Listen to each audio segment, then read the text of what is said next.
Hello and welcome to this video course on ranking your YouTube channel higher. All right, so this is video number 1, and this is going to be the introduction to the YouTube video traffic course. Now, before we talk about the course, I want to make sure that you're in the right mindset. So I want to say that the goal here is to focus on building a brand. If you can start thinking that way, you're going to have a long-term strategy which will actually help you not only in the YouTube traffic and getting ranked on YouTube and getting natural organic traffic and all of that, but it'll also help you in many other ways as well. Now, while that may not make a lot of sense right now, it will in just a second. Now, this is not about throwing hundreds or even thousands of backlinks at your YouTube channel properties or videos. What you really want to do here is to focus on quality and not quantity here. And by doing that, it will actually help you in the long run, as you'll just see in just a minute. So before we get started and talk about the course, what I want to do now is give you a quick overview of what's inside this video course.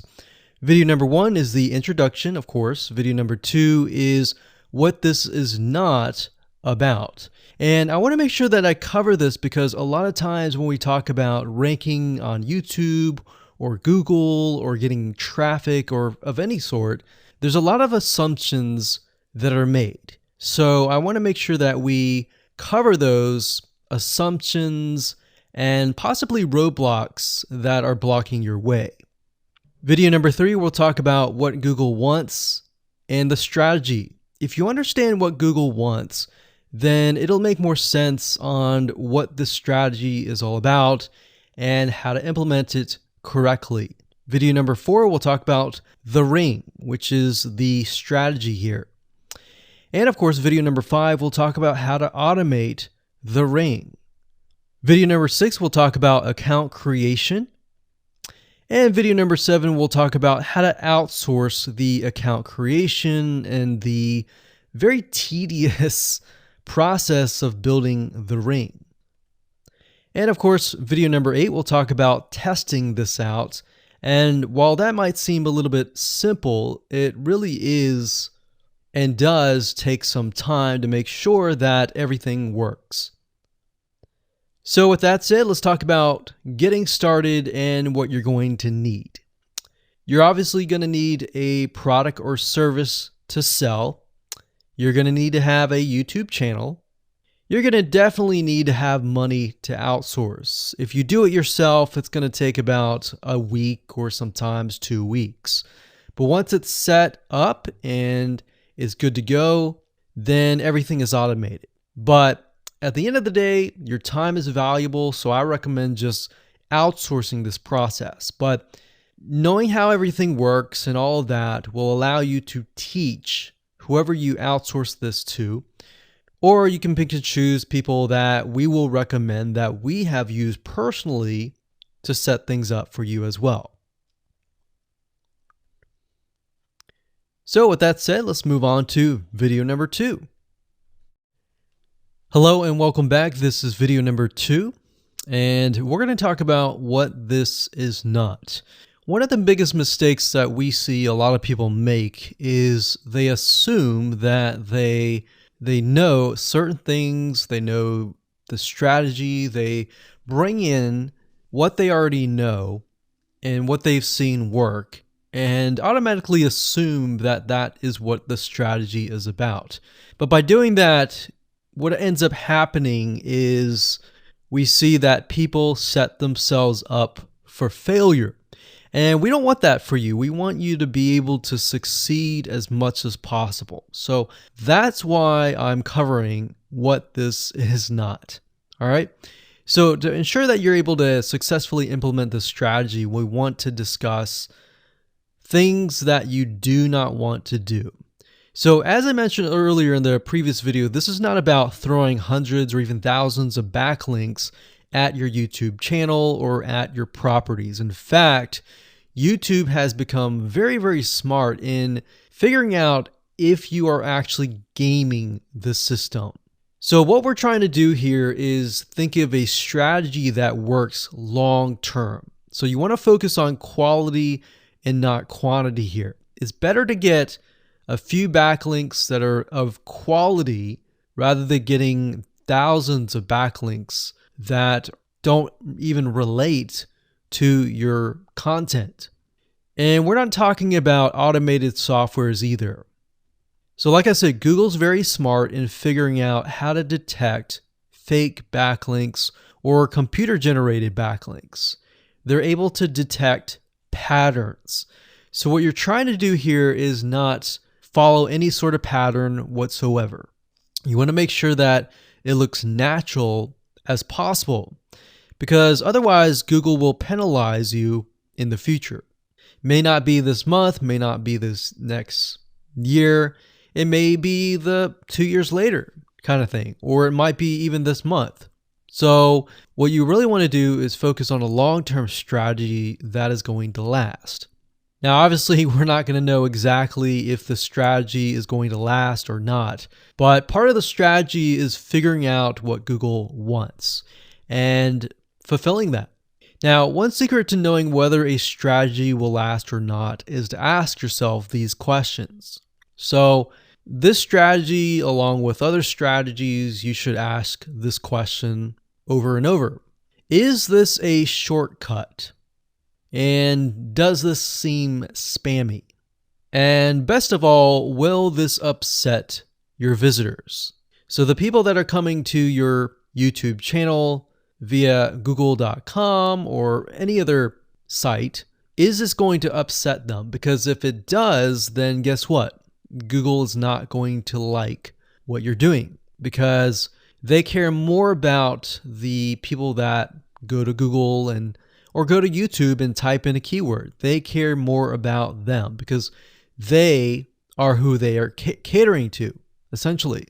So now that that is out of the way, let's discuss what Google wants, which is really the crucial step in understanding why the strategy will work. So now that you have an idea, don't upset the visitors. If it's spammy, if it's a shortcut, this is going to upset them, right? So what is it that Google wants in relation to this? Well, we'll talk about that in the next video. Hello and welcome back. This is video number 3, and this is all about what Google wants and the strategy. Now, we don't know exactly whether this is true or not, but based on the data that we have seen and based on the data that not only has worked for us, but for many others, is that Google likes brands. Now, it's not necessarily that they are particularly liking brands because brands make a lot of money or anything like that, but what we've realized are certain variables that make a brand stand out. So they don't exactly go out and tell people that they like brands, but based on the data that we've seen, we have seen brands rank better. So why is that? Why is it that Google seems to rank brands better? It's because brands last long term, and they oftentimes provide value. Remember, going back to what makes the visitors happy, it's the value that they are offering, right? At least the majority. So you'll notice that brands tend to have a really good following of fans that love their content. So why is that important?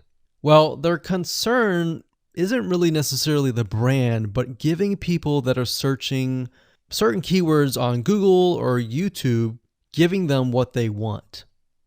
Now, you'll notice that brands attract a consistent following as well. So Google likes it when they find that there's not only a good following, but a good engaging and good interaction. So their fans click and engage with their content more. And YouTube likes that. They love engagement. If you take a look at videos that rank really well, you'll notice commonality. And you'll notice that they have a lot of likes, they have a lot of comments. Essentially, they have engagement. And engagement is essentially the currency of YouTube. So whether somebody gets a bad comment or a good comment, a comment is a comment. A comment essentially, if you think about it, is worth about $1. Now, we're just saying that because it's like currency, engagement. Now, this means there is a higher CTR, or in other words, click-through rate. So if you have fans that really love a specific brand, they're most likely going to come back over and over again, right? So higher engagement is what Google likes to see. Higher engagement means that the fans really like the content. So this is based on the data that we have received and based on the data that we have observed. So the strategy here is to make sure that you look like a brand and you do backlinking like a brand. Make sense? So what does backlinking like a brand look like? Well, if you think about the visitors that are coming to that brand, they are looking at it, they're engaging with it, they're sharing it with their friends. Now, like I said earlier, there's no exact this is the way it is, but based on the data that we have gathered over the years and what we see what works and what hasn't, we can safely say that looking like a brand will be better for your YouTube channel. And of course, gathering a fan base and a good following that is interacting with your content is also key.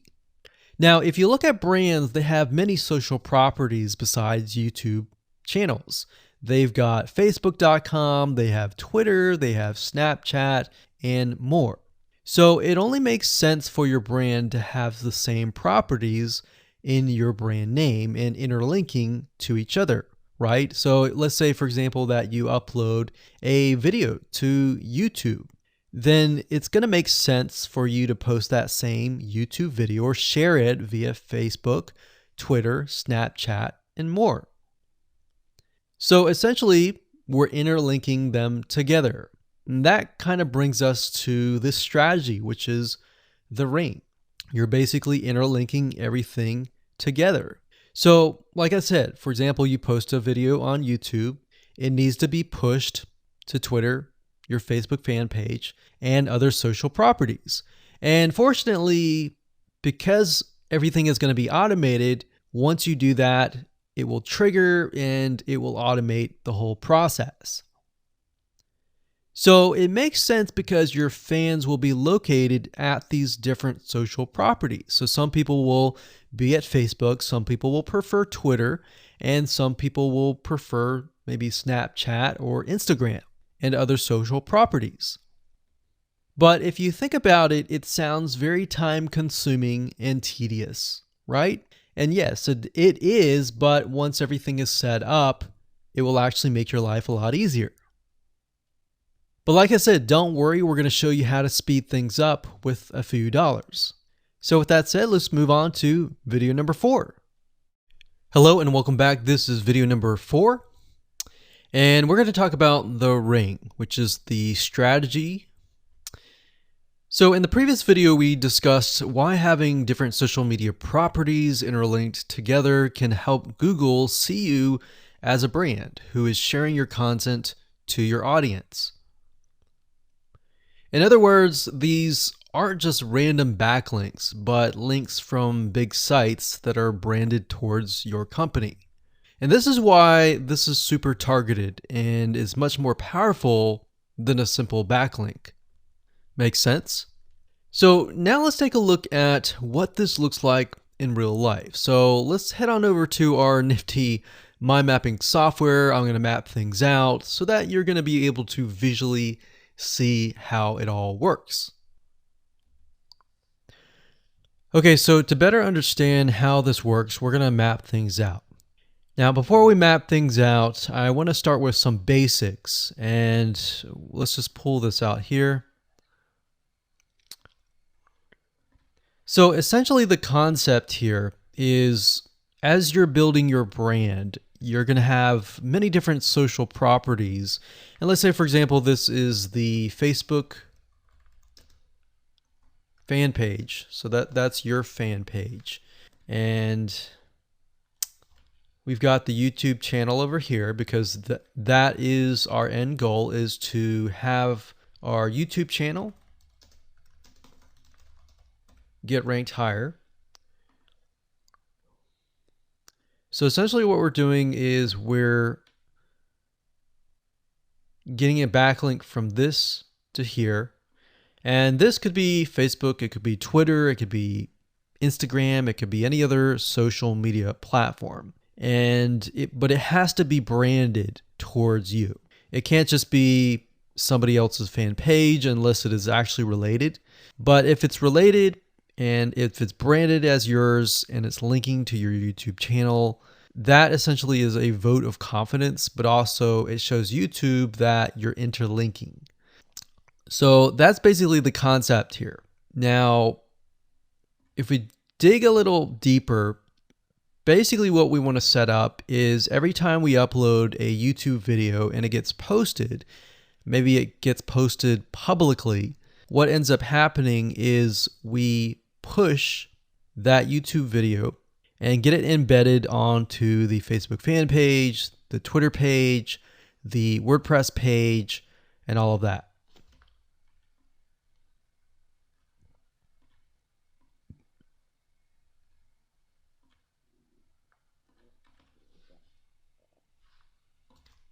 So we'll put Twitter.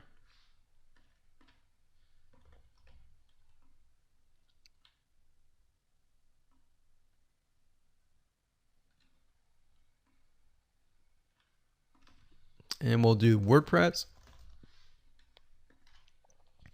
So as you can imagine, you've got the centerpiece here. You've got different social media platforms that are posted. Now, there isn't necessarily a set rule where you have to post it to X amount of social media properties. It can be 5, it can be 10, it could be 20, it could be different social media platforms. But in order to execute this and get it correctly, you will need to make sure that the platform that we use to automate this process actually supports that specific social media platform. So essentially this is what works, and this is basically what it is. So obviously in order to get this to work, you'll need to have a YouTube channel, you'll need to have the Facebook fan page, you'll need to have all these items in hand. So you'll need to have the username and password and all that. And we'll talk more about account creation later, but I just wanted to give you kind of a gist of what everything looks like and the visual map of it all. Hello and welcome back. This is video number 5.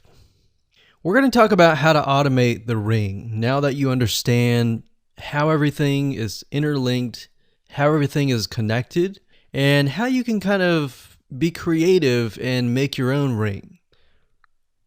So after viewing the previous video, you can imagine how tedious and overwhelming it is to have to maintain the ring, much less get it set up yourself. But lucky for you, there is a way to automate it once you have set things up. It's getting things set up is the tedious process. Now, there's a software platform called IFTTT, and there's another one called Zapier.com that allows you to automate the process of moving content all around your social properties. So you could take a YouTube video and have it pushed to your WordPress site. And by pushed, I mean have it embedded on your WordPress site and then have it shared on your Facebook fan page, your Twitter page, your Instagram, and all of that. So you have essentially what we call triggers that whenever the trigger happens, then something else happens. So what IFTTT stands for is if, then, this, that. So if this happens, then what kind of deal. Now, between the two, Zapier will cost you a lot of money after a while. A lot of times they'll give you some free triggers and zaps, which is what they call it. And beyond that, it will cost money. Whereas with IFTTT, it's just as good, but it's free. So let's hop on over and show you how IFTTT works. Okay, so if you head on over to ifttt.com, that's ifttt, 3ts.com, you'll see this page. You can go ahead and create an account, and you'll find a lot of really cool, interesting triggers, is what we call it, in ifttt. So what a trigger is let's say you upload a YouTube video, and then the system detects that the video has been uploaded. What do you want to happen after that happens? So if YouTube video has been uploaded, then post it to WordPress. Then after that, take the post on WordPress, maybe post it elsewhere, or post the YouTube video to Twitter, and so forth and so forth. So as you can imagine, this does get tedious, but if you map things out, if you know ahead of time what it's going to look like, then you can simply look at it and say, okay, I'm pointing YouTube to Twitter. So anytime video has been uploaded to YouTube, then it simply gets pushed or embedded into Twitter. So we need to make a IFTTT trigger for that. So to do that, it's very easy. All you have to do is go to My Applets up here, and you can do a search for applets. Now services over here, I'm not going to click that, but this tab here allows you to essentially connect to all the services that you're going to be using. So for example, as you can see here, I've got Tumblr to Weebly, RSS to Google Drive, a YouTube like to OneNote, YouTube like to Facebook page. And the reason why you might want to have YouTube likes is, let's say for example that you already have maybe 50 videos on your YouTube channel, but you want to find a way to get those videos embedded. So what we figured out is that YouTube likes is the way to go. So obviously you can't re-upload a video that hasn't already been uploaded and is already getting thousands of views. The way you go about it is create a YouTube like trigger so that you can simply like it, and then it gets posted to throughout your network. Now, as you can see here, you can easily get lost in the mix of everything. So that's why I said visually map everything out first, and then from that point, then you can simply go in and set things up. So like Blogger to Weebly, YouTube to Facebook, YouTube to Blogger, YouTube to Instapaper, YouTube to DIIGO, YouTube to Google Plus page via Buffer, and all that. And we got YouTube to Tumblr, YouTube to Twitter. So it can go on and on and on if you really wanted to, or you can simply pick and choose what you want and what you don't want and go from there. Now, in order to turn them on, you can simply click here to turn them on. But for the sake of just showing you, this is what it looks like. So as you can see, the Tumblr to Weebly is activated. So when it is activated, it'll have the on button and the green light. Hello and welcome to video number 6, and we're going to talk about account creation. Okay, so obviously in order to set up the IFTTT ring, you need to have accounts for all of your branded social properties. So in other words, you need to have the username and password for Facebook, for Twitter, for all the other social media properties. Now, obviously, if you already have some, then great. You don't have to create those. But for the ones that you do not have, you want to be able to create those. Now, while that does sound very simple, there's a few things that you really need to focus on. So to make sure that you're successfully able to do this without risking your accounts being closed, and that does happen, we're going to cover a few things that you must do with all of your accounts. In fact, some of our accounts have been banned or closed by mistake because it has to be done a certain way. So you need to make sure that you have everything correct. Now, first, you need to have an email address, preferably a Gmail account or an email account that is reliable. And you need to have one email address for that. Typically, you want to have something that is branded as well, because you never know with these social media platforms if they're analyzing every step of the process. Now, most social media accounts we have found require you to have a unique telephone number. So you will need to use either yours or you'll need to get one. If you don't have one and you don't want to use your personal telephone, there are several places to get unique telephone numbers that can be used for both voice and SMS. And the reason why you want to have it for SMS as well is because some of these social media platforms will send you a text message. Now, one in particular that we use is called line2.com. That's line2.com. And of course, there are many out there, but this is just one that we have tested and it works really well.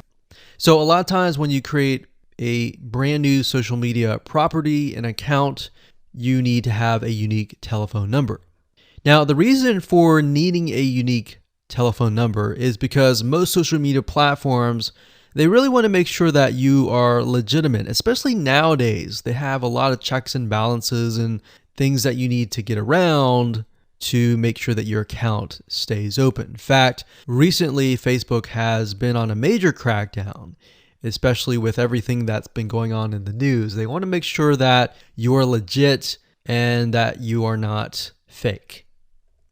Another thing is you'll also need to have a short bio, a description about your business, your website URL, a picture that is yours, and a professional, or if you don't have your picture, you can use a professionally royalty-free stock photo. Now, why do you need all this information? Well, the reason why you need all this information is because when it comes to account creation, you are going to need to have every piece of these items in hand to copy and paste over. Obviously, if you outsource this process, it's going to be a lot easier. And with that case, you're definitely going to need these items. And it's just going to make your life a lot easier when you're able to copy and paste and all of that. Your picture is actually very important because even Facebook will review photos on all accounts to make sure that fake accounts are not created. In fact, we created an account one time and it was using kind of a fake image. And even though it was royalty free and all of that, Facebook declined it and in fact did not approve the account. So they really want to make sure that your account is legitimate. Now, it's best if you take all this information and you write it out in an Excel spreadsheet so that you have it in hand. You have the username and passwords of all the social media properties, and you can simply log in and begin to create the accounts. So those are kind of the best practices that we have found over the years in terms of creating accounts. And while some of those seem very basic, the one that really stood out that was really important was making sure that you had that unique telephone number. Okay, so hello and welcome to video number 7. We're going to talk about outsourcing. So as you can imagine, creating a ring is very time consuming, especially depending on how big the ring is and how many rings there are and all of that. So it can go anywhere from a few hours to a few days to even a few weeks. And that's the reality of it, is it takes hard work. But once it is set up and running, then you will begin to get better search engine ranking and you'll be able to get more exposure. So like I said, it can take a week or two for someone who's never done this before. In fact, if you outsource it, it's most likely going to take about a week for somebody who knows how to get things done, because account creation takes a lot of time. And then connecting everything from the triggers to the if-else statements and all of that. So what we found over the years is outsourcing is worth it. It's only about $50 to $100 if your 2 weeks are worth more. Obviously, if you're struggling with money and time is of essence and you have a lot of time, then you can set these up yourself. But for the most part, we found that you really need to focus on your business and on whatever you're promoting. So go ahead and outsource this and it'll be worth your while. So let's discuss where you should go to find someone, and lucky for you, we've actually used several of these places. So we will show you particular vendors and freelancers that we have used so that you can simply just copy and paste. So what you want to do is you want to go to a specific website called legit.com with 2 I's. So LEGIIT.com. And when you get to this page, you want to type in IFTTT up at the top in the search bar, click enter, and then you're going to see a bunch of freelancers that can provide this service. So as you can see here, it says I will create an IFTT network, and as you can see, there are like 4 different rings. So typically one ring will cost you about $50. So this guy here, his name is Gemini Guy. We've actually used him before and gotten fairly good results. And what he'll do is all you have to do is give him the information for, like I said, the accounts, and have the username and password. And what we usually do is we create a brand new email account. So it's nothing related to the old business accounts or anything like that. So it's a new email account, all the information on a spreadsheet, and then we send it over to him. He creates the accounts, and then he logs into your IFTTT account, which you'll need an account for that as well, and then he'll set everything up.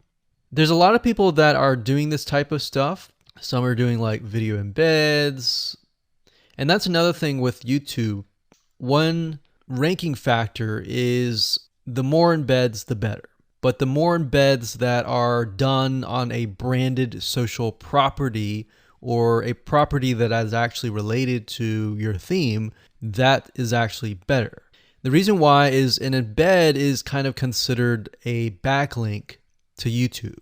So if we were to create a IFTT network that is specifically creating as many embeds in different social media properties, that can help as well. So we can have a ring or several rings, and on top of that, we can have video embeds. Now, the nice thing about legit.com is it's really focused on a lot of online marketing, SEO, and other different services like backlinks, PBN links, and all of that.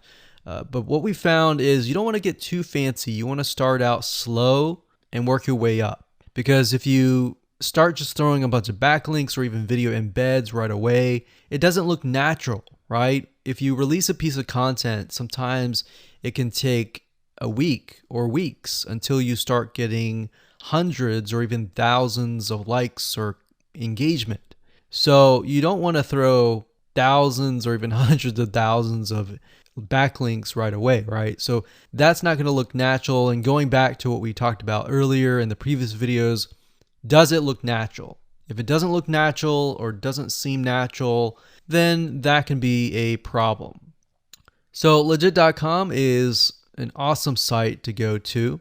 And this guy right here, Gemini Guy, like I said, is someone that we've used. Now, obviously you can go to these other people and look at the reviews and see if they have good reviews and see what other people are saying. Hello and welcome to video number 8. This is all about testing and making sure that you understand how to test it to make sure that it works. Because I will say once these are set up, a lot of times, sometimes they work. A lot of times, sometimes one of the items throughout the line does not work. So I'm going to show you how to troubleshoot it. So whether you created the ring yourself or you hired somebody to do it, testing is very, very important. In fact, we outsource most of our rings, but yet we still have to go back and test it out. A lot of times when these freelancers are in the mode, they'll test it out, but they're really relying on you to test it out because they can't upload a YouTube video to your YouTube channel unless they have access. And a lot of times we don't give them access for, privacy and security reasons. So let's go ahead and discuss how to do that. So let's hop on back over to IFTTT and I'll show you how you need to test things out. Okay, so we're back at IFTTT, and what I recommend that you do is you open up the Excel spreadsheet that the freelancer gives you or that you've created yourself. And on that Excel spreadsheet, it should have your username and password and all the links to all of the accounts that were created. So in that case, how do we test it out? Well, obviously we're going to need to upload a video to YouTube. Now, I'm not going to do that now, but if you upload that, everything should work throughout the network. So the way you can test things out is simply by going to the websites that are in the Excel spreadsheet. So once you go there, if it has been posted, it works. If it's not working. If it's not working, then you'll need to kind of troubleshoot it. Either get the guy who created the ring to help you out, or if you did it yourself, this is basically what you need to do. So you need to check through and figure out what's not working. So if we found that the YouTube video is not being posted to blogger.com, we need to figure out why. So we need to go to the applet. So this in case is the YouTube like to Blogger. So it's a little bit different than the upload to YouTube channel. But if we click on that, you can see here that we have the applet that goes from YouTube like to Blogger. So if we click on this here, you can actually get a better view of what's happening. So basically anytime a YouTube video is liked, we create a post on Blogger, we put the title, we put all this. Now we need to figure out why. Usually a lot of times the reason why it's not posting is because it's not connected to the account. So you want to make sure that it's actually connected. If it is connected, then sometimes you'll need to look at, for example, this. Is it posting the title and maybe not the video? Or is it not posting everything? If it's not posting everything, it usually means it's a connection issue. If it is posting like the title, but not the body or the YouTube, then maybe it's the embed code is incorrect. So you can check that. So really what it comes down to is just trial and error. But if you really outsource this, it's really going to be a lot easier. But that's what we found to be the case in most of the time, is that the services are not being connected. And I will say IFTTT, sometimes it's can be hit or miss. And sometimes in that case, the services may or may not be working. And that's really reliant sometimes on the YouTube channel, the social media platform, and all of that. So hopefully those tips can help you along the way when it comes to testing.